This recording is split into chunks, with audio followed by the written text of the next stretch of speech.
The best in program history, culminating with the MAC championship. Yes, sir.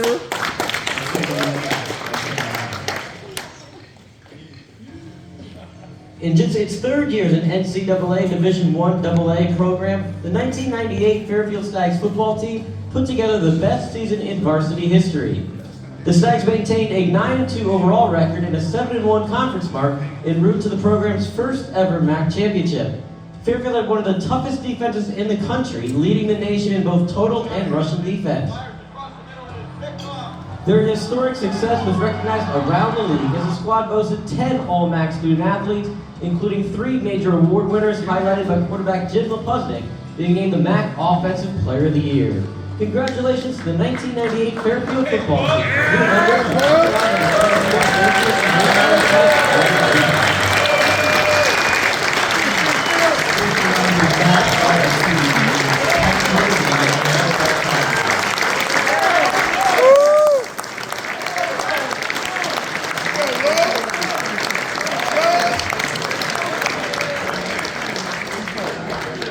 I'm joined here by my great captains. Thank you guys for all the support. We have a lot of captains. Yep. Not many years on the program, but we have a lot of captains.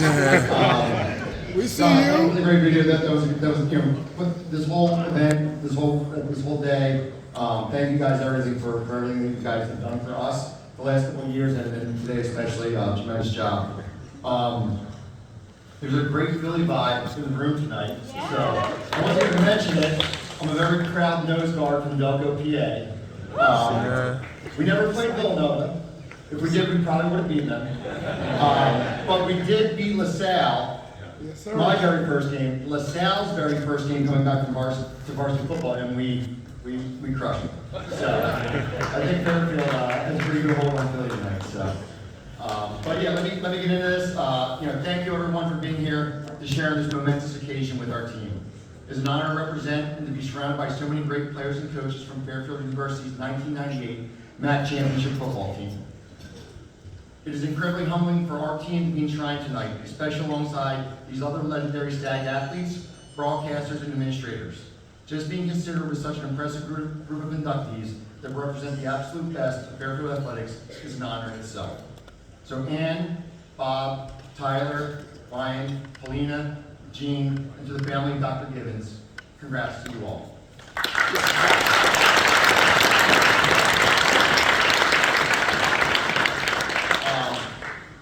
Walking into Mahoney Arena today was an incredible moment for me, and then going down and checking out the Hall of Fame section and some of the video scrolls was amazing. And I guess I felt kind of bad when I saw the football section. I feel a little ignorant that there's some club football players in the Fairfield Hall of Fame that played club football.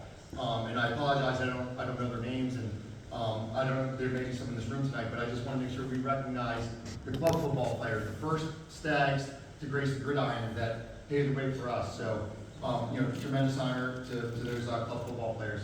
And then we have 3 Hall of Famers. We mentioned Jimmy Lepuznik, our quarterback, Hall of Famer. And you'll hear a little bit more about Jimmy as we go into the speech, of course. Adam Ferreira, the all-time leading rusher. One of my best friends. He's not here tonight. He's down in Florida. He's doing great. Adam beat cancer at 27, and he's doing great.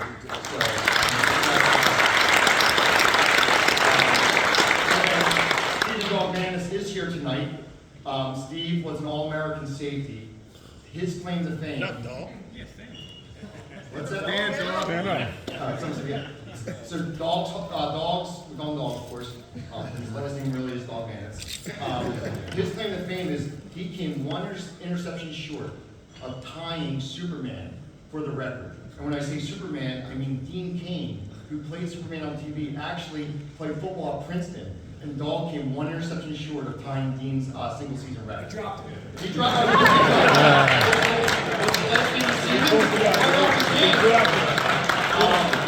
And also, Steve, very humble. He wanted to make sure that, a very important message tonight, he wanted to make sure that, guys, you're entering the Hall of Fame. He's like, just make sure when you describe yourself, you say it's a team Hall of Fame. You say, you guys aren't Hall of Famers. a team. So everyone got it's really important. That's all.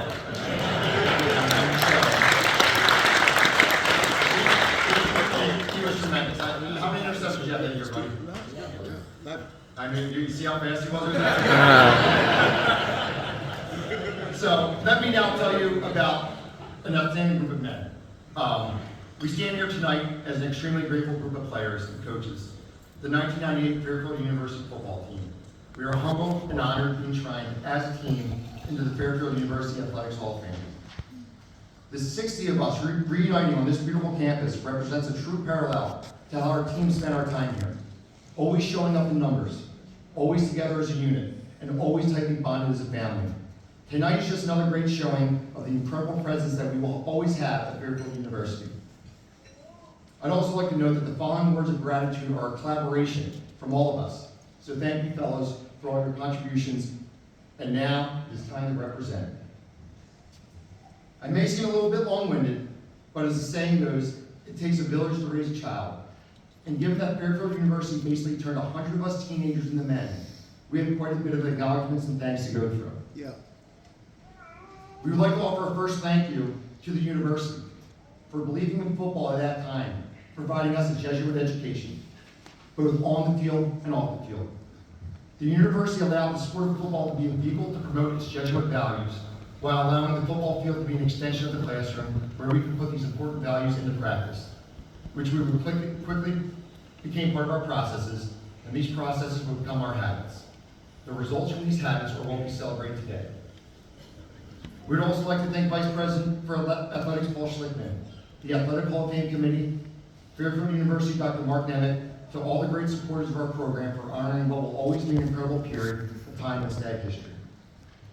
To Gene Doris, congratulations on your Hall of Fame induction, and thank you for everything that you did to help bring a football program here to campus.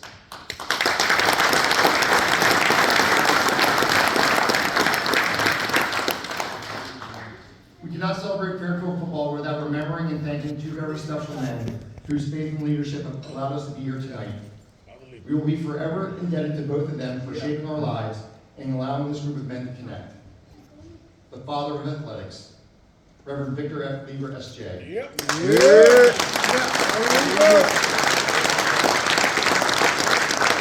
guidance, strength, and humor as our team chaplain, and also as our very stern Spanish professor.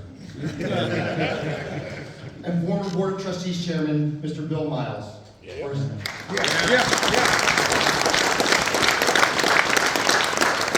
For his vision, support, philanthropy, and friendship. Truly the father of Stags football. And then, of course, Father Charles Allen, who I know is a very special man, and we say thank you to him for everything that he contributed to Fairfield View as well. We have several teammates unable to be with us tonight.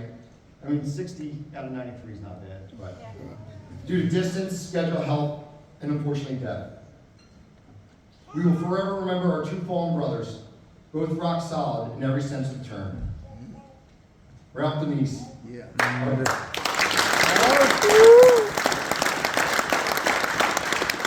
An all-match center, an immovable centerpiece of our legendary O-line. He was built like a bag of cement, maybe a few bags of cement. He is remembered as the toughest teddy bear ever, and for being selfless and unbelievably loyal as he was strong. Daniel Fitzpatrick.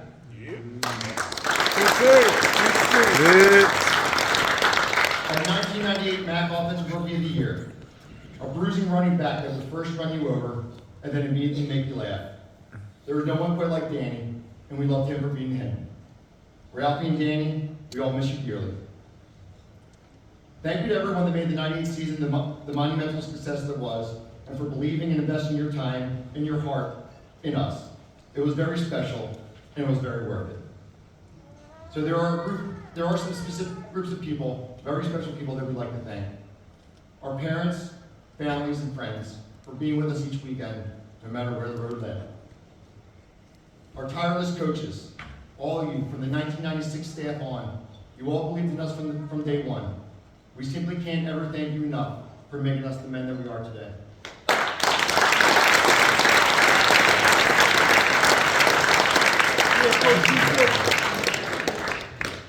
works in Albany. He's coming off a high.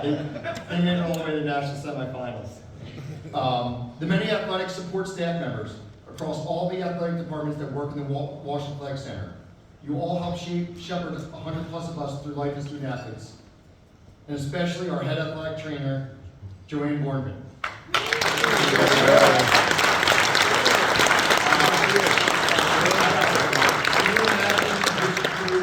Taking over her athletic room every day. She puts together with bubble gum, toothpicks, duct tape, I don't know, you name it. Joe, unbelievable. Thank you so much, and it's great to have you here with us. Yeah, Joe.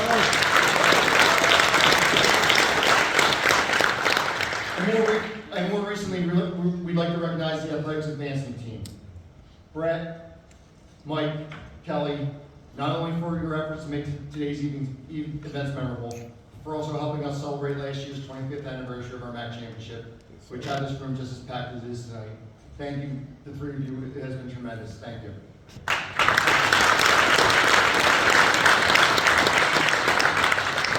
And our team is also forever grateful to Mike Harris, Associate Director of Athletics Sports Performance, for providing Fairfield football a permanent home in his weight room. So now I'd like to take you on a quick walkthrough of what it meant to be part of Fairfield Stags football in 1998. How we got there, who got us there, and most importantly, what got us there. Before we do this, it is mandatory to recognize what occurred during the inaugural season of 1996. Because our championship season did not simply begin in 98 or even 97. It all started in 96. It was this initial season that made the program what it would eventually become.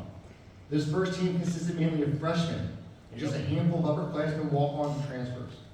All of whom had to line up opposite grown men 4 or 5 years their senior. Going 1-8 may not seem like a successful year on paper, but the resilience and drive of the 96 team allowed them to close their first season with a tremendous win at home versus Iona, 27-0. The impact of this game, this season, and these trailblazers had on the future of Fairfield football cannot be underestimated and should always be recognized and remembered. We simply would not be celebrating in the center tonight if it wasn't for these players. They remained resilient as the masses that went out for football in spring and summer of 96 slowly dwindled to a very short list of those that helped on to see the final through it all the way from its humble beginnings to its glorious end. Of the 127 plus original players brought to summer camp to start the program, only 21 were still around 2 years later for the end of the 1998 season. That's an attrition rate of about 85%. 15, let's finish. So, statistically speaking, that meant these guys had a better chance at making it through Navy SEAL training camp than for the first 3 seasons of the new Stag football program. These guys came into an unknown situation and started the program from a rocky, dusty dirt field. But they grew the team into a winning team, and they helped it bloom into a championship team. There was no culture or roadmap or how to do things, certainly no traditions to start from. So they started a culture, and they built traditions, while still learning how to play Division I football at the collegiate level. What an incredible ask for a group of young men. So to the 21 of you that were part of the 1996 team, that are all here in this room tonight, fellas, thank you for paving a path for us all. Thank you for being our first leaders.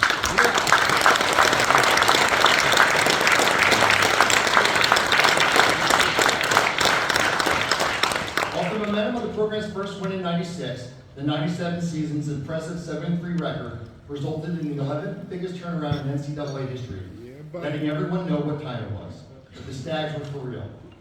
So when the 98 season came around, despite our program only being its 30 years existence, we were ready to leave our mark. While now made up of juniors, sophomores, and freshmen, and we did have one senior, born in later, we were still extremely young compared to our veteran MAC components. So it certainly did surprise the league with what we were able to accomplish during that amazing season. Of course, that was no surprise to all of us. As one fateful night during the off-season, the team gathered in the quad, where we challenged ourselves to do what no one thought was possible from a group of underclassmen.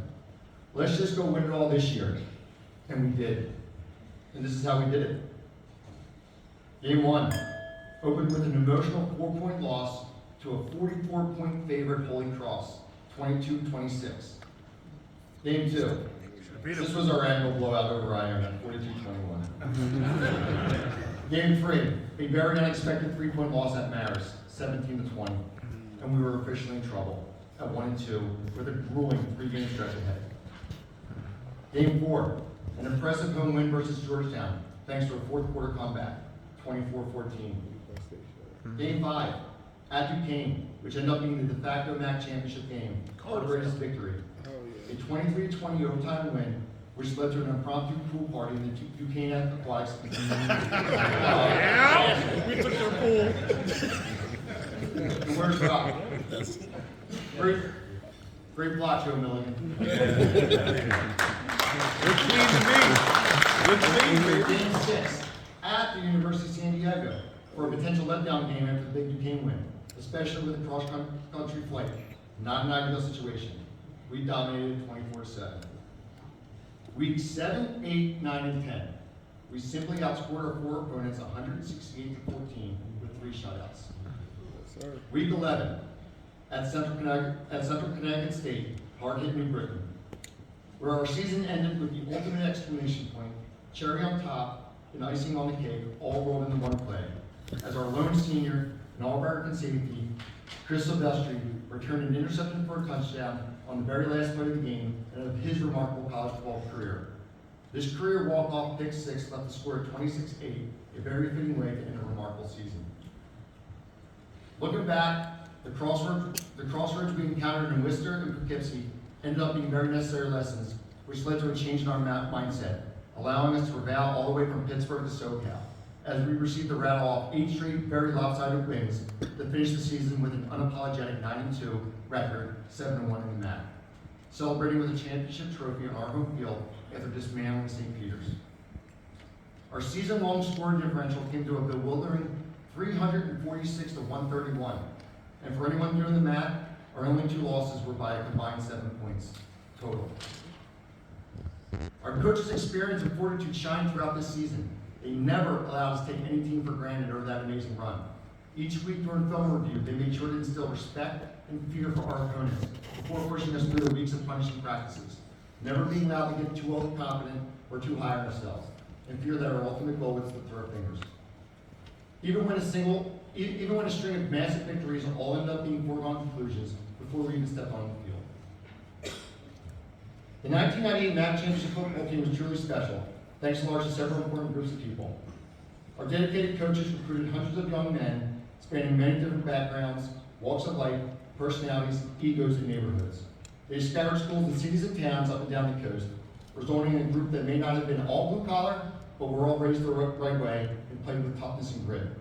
These common threads brought us together, while our vast differences were leveraged to create a diverse and complete team that dominated the MAC like no other team had done before. What we were able to accomplish in '98 was simply a byproduct of the blood, sweat, and tears that were shed by hundreds of other Fairfield football players that played during the 2 previous seasons. We were grateful to have been able to play next to natural leaders and old men like Mike Irwin and Mark Ryan. These 2 other statesmen left their mark by teaching us what it meant to be college football players and student athletes, making sure to lead by example on what a college football program should look like before going on to graduate just ahead of the '98 season.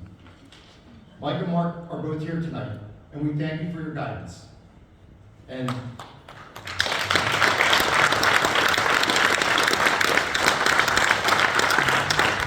think they actually have a couple years of COVID eligibility left, so.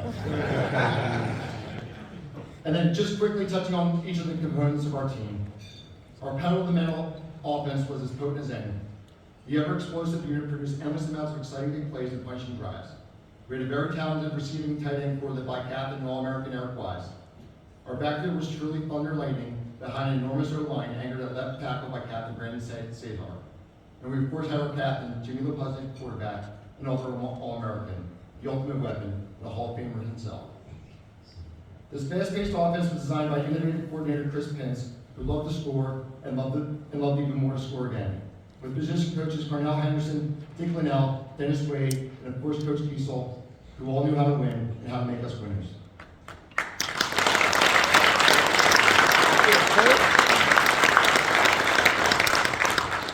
Now let's talk about defense.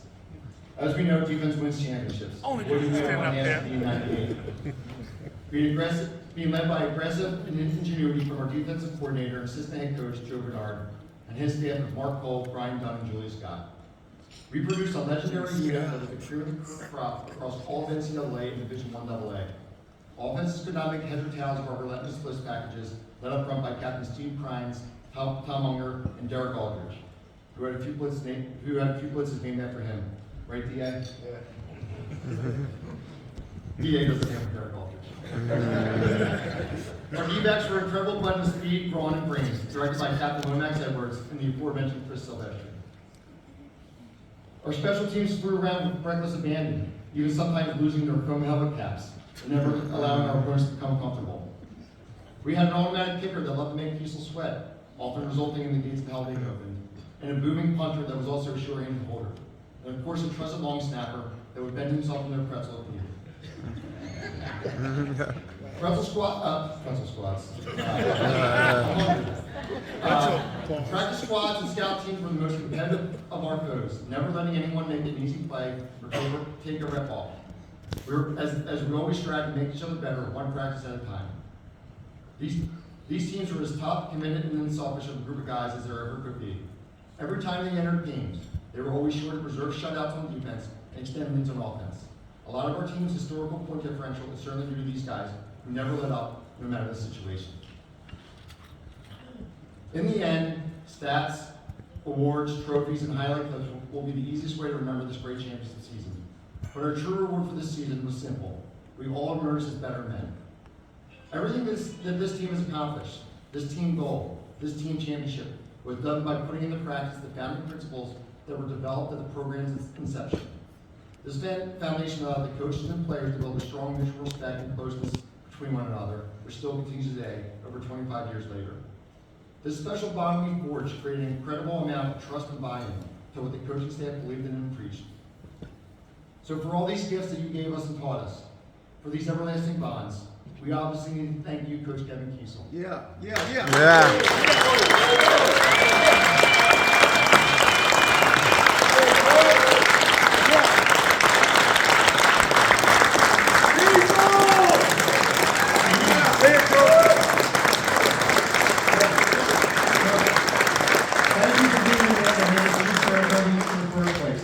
For being the man that never backed down from your own goals, principles, or beliefs.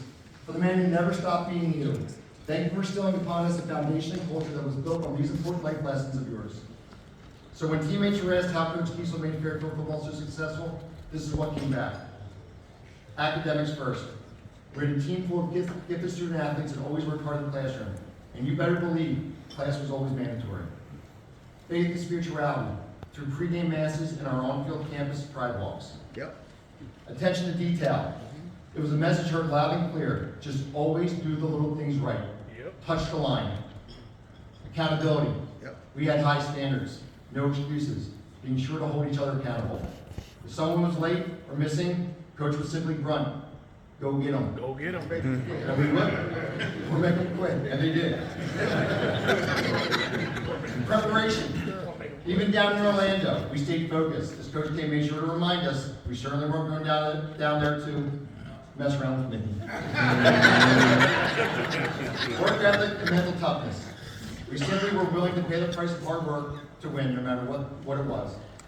Even though some of us apparently would show up to camp fat and out of shape, which is probably why we had such trouble getting fourth in an inch. But sacrifice and commitment, dragging ourselves and each other out of bed every morning for our 6:30 a.m.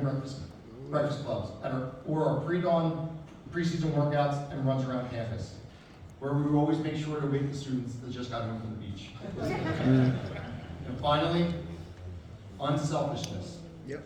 Coach had a very simple message. Don't be unselfish.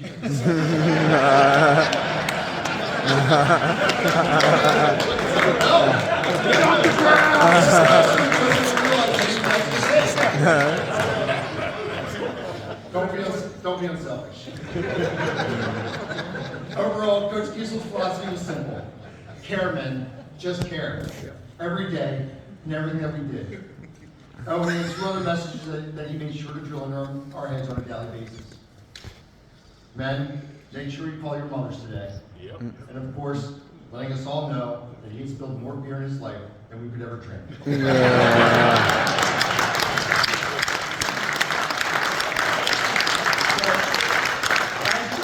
was always all in.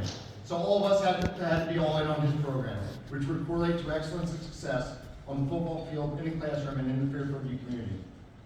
Above all else, the crux of the championship program and the leadership of Coach Kiesel required uncommon character and uncommon commitment, and the understanding that those who bought into his philosophy would be sure to win.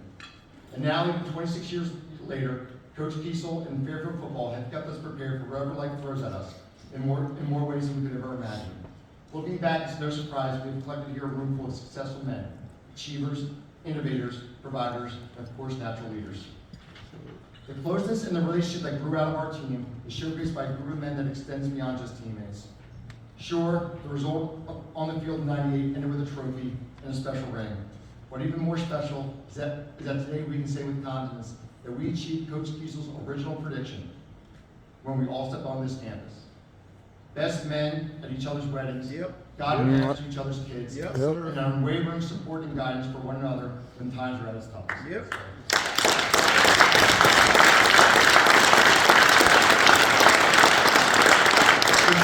Thank you, Coach Kiesel.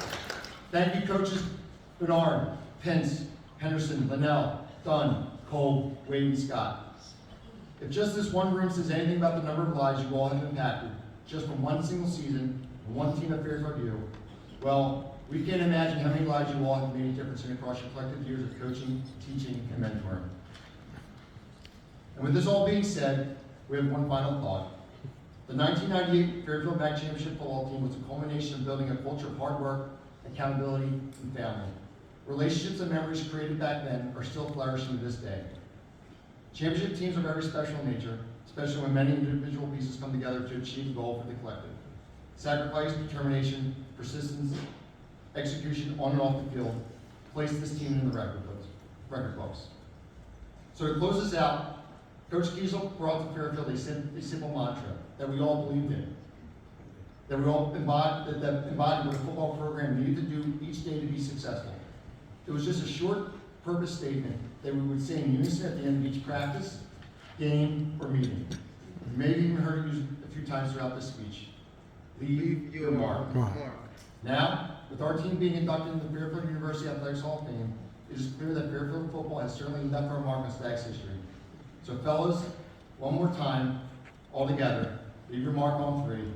1, 2, 3. Leave your mark! Thank you everyone for this.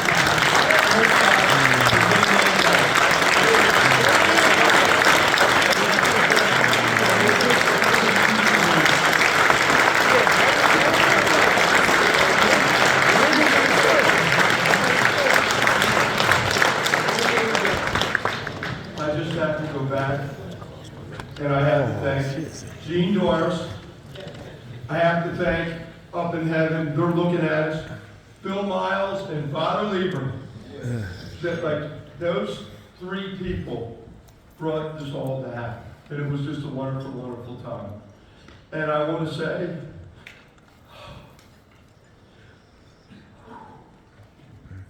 I love all you players and what you did for my life and what you did for me and Fairfield and all our fans, but I love you and I care for you. And this is a wonderful, wonderful moment. Thank you. Yeah.